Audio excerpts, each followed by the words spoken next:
Hi, this is Khalid Sanders, and today I'm going to talk about collective management and collection management organizations for indie musicians. When the first recordings or fixed performances came along, the whole landscape changed. It again became impractical for a performer to give permission every time someone wished to play a recording in public.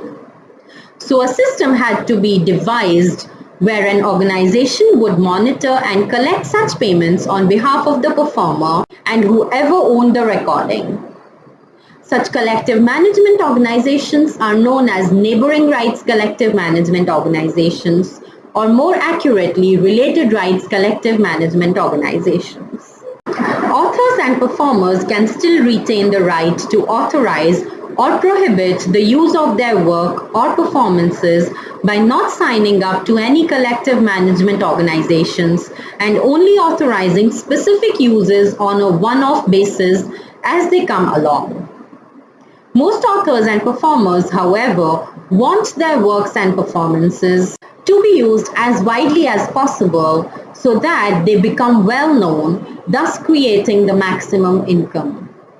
In order to achieve this, they will sign an agreement with the appropriate CMOs so that it has the right to collect income on their behalf.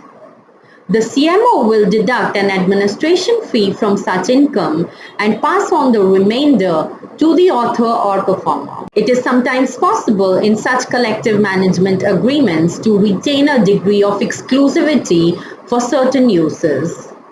In advertisements, for example, the collection society might be obliged to seek specific permissions from the author and the performer for such use.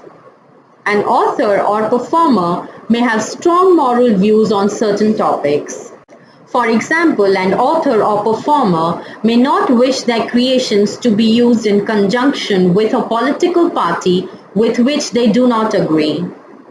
An author who is a vegetarian will probably object to his work being used in a meat or fish advertisement.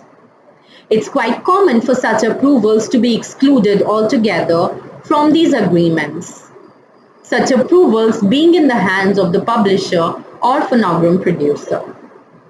In some publishing and recording agreements, the publisher and phonogram producer may be obliged to seek approval from the author or performer as well for specific uses.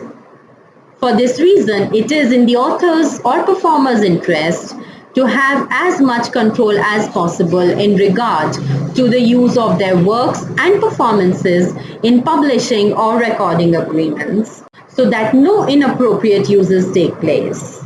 I'm going to talk more about this subject in my next post.